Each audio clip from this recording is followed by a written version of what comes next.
19. Z is the number 5 plus 12i.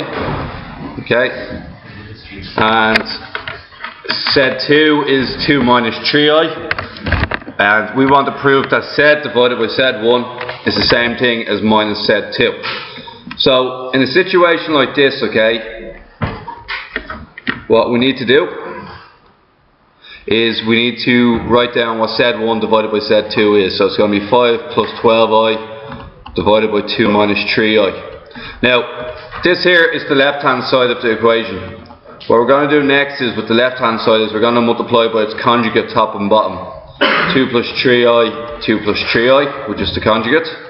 Then we're going to multiply it out. So we get 5 times 2, 10. 5 times 3i, 15i. Okay, we're going to get 12i times 2, which is 24i. And then 12i times 3i, 36i squared.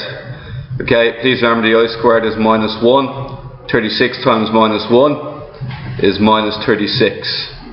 Okay? Now that that's done, we're on the bottom. If we do this correctly, there should be no I values left on the bottom. 2 times 2, 4. 2 times 3i, 6i. Minus 3i times 2, minus 6i. Minus 3i by plus 3i, minus 9i squared. Okay? Minus 9i squared is minus 9 times minus 1, which in turn gets us plus 9. Now looking here, we have 10 minus 26, or sorry, 10 minus 36, which is minus 26. We also have 15i plus 24i, which is going to give you 39i. On the bottom, what we're going to notice is that the i's will cancel. 4 plus 9 is 13. Now this could be your answer, but it asks you, we need to get it in a specific form, okay? So I'm going to divide 26 by 13, minus 2. 39i divided by 13 is plus 3i. That is the answer for the left hand side. Okay, a second. You have to prove what the right hand side is. The right hand side is minus Z2. Minus 2 minus 3i. Multiply in the minus sign and you get minus 2 plus 3i. You just have to prove that the left hand side equals the right hand side, therefore we've just have to show that it's equal. Is that okay? Alright, now, okay, so now that we've done that, what we're going to do next is answer part 2, okay?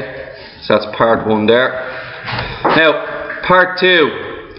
Hence, solve for real P and Q. You know it's you tend to know it's going to be a simultaneous equation or equations once the letters start coming in. Letters that you don't know how to get rid of.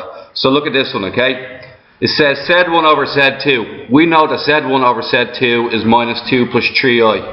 Replace this with minus 2 plus 3i.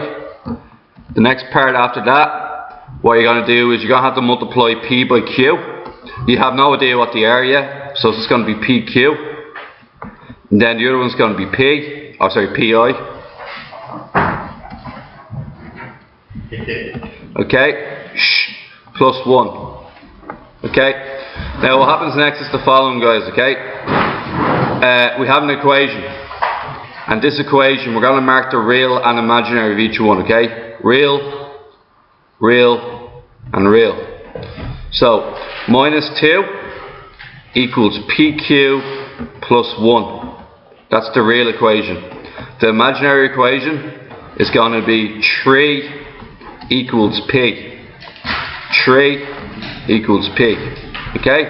Now that we know that P equals 3, what we can now do is replace this with 3, and we're going to solve what Q is. Get Q on its own. Move the 1 to the other side. Minus 2 minus 1 equals 3Q. And then minus 3 equals 3Q. Q therefore has to be minus 1. Okay? Any questions there? To understand this question, okay, what it says is Z is 6 minus 4i. Now, Gavin, find two real numbers s and t. See the fact that there's two different letters here that we don't know. This is indication that we're going to be doing a simultaneous equation. In the same way in the last question it said p and q. It was also an indication that we're doing a simultaneous equation. So what we're going to do is we're going to have s plus ti on top, and then we're going to have 4 plus 3i underneath equals z, which is 6 minus 4i. Okay, now what we're going to do here is to get rid of a denominator on the bottom, what we do is we multiply by the conjugate top and bottom. So we're going to have the top part multiply by the conjugate, which is going to be 4 minus 3i, and then on the bottom it's going to be 4 plus 3i multiplied by 4 minus 3i. That's the left hand side. The right hand side is still 6 minus 4i. Everybody happy with that thus far?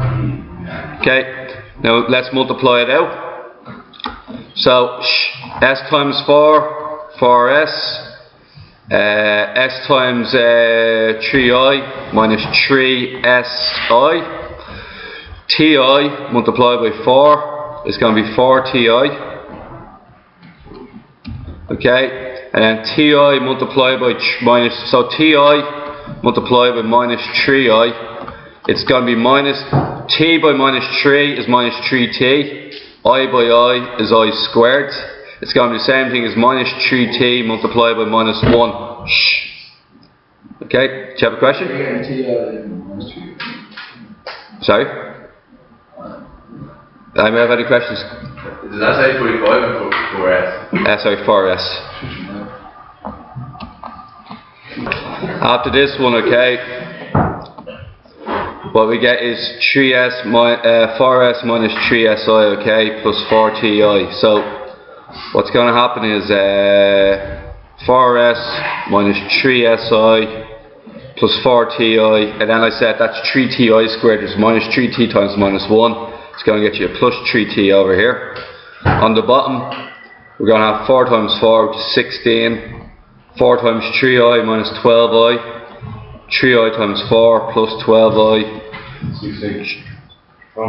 Yeah, 3i times minus 3i is minus 9i squared. Minus 9 times minus 1 plus 9. Okay?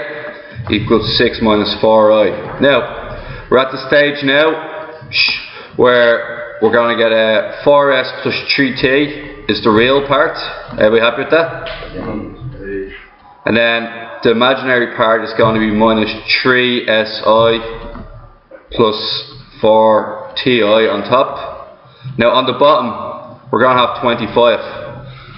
Now there's a trick to this one. We're going to cross multiply the 25. See the way the 25 is on the bottom? There's no point dividing these numbers by 25 because we're going to have to multiply the 25 up anyway. So we're going to multiply the 25 up. 6 times 25, 150 minus 100i. Now you might be inclined to think you've gone wrong, but the truth is you probably haven't, okay? 4s plus 3i minus 3si plus 4ti. You're now at the stage where you should group them up. Real, real, and real. And then we have the other one's going to be imaginary, imaginary, imaginary. So you got to make two equations. The first one is 4s plus 3t ends up to be 150. The second one is going to be i's, which is going to be minus 3s plus 4t equals minus 100. Now we got to look at this and choose a letter to get rid of. Which letter do you think we should get rid of? S will be easier because one of them's already a negative. To get rid of a number in a simultaneous equation, once you choose what letter you're getting rid of, you're getting rid of S. You look at the numbers that come in front of both S's, a 4 and a 3. What's the smallest number that both of them will divide into? 12. You need to turn them both into 12s. Multiply the top one by 3 and the bottom one by 4. And what we're going to get here is 12s plus 9t equals 450. 4 minus 12s plus 16t. Now that's a good sign. Why is 16t a good sign, lads? What? Why is 16t a good sign there? Because when you add it downwards, you're going to get 25t. And 25 is one of those numbers that's going to divide into these type of numbers. So you're going to get 25t equals 50. T therefore equals 2. Now that we figured out what t is, we now have to figure out what s is. Take the first equation, which I'm looping in green. It's going to be 4s plus 3t. 3t is 3 times 2, which is 6. That equals 150. 4s will now equal 144 when you bring it over to minus 6. Then s therefore will have to equal 36. S is 36, t is 2. Okay, just gonna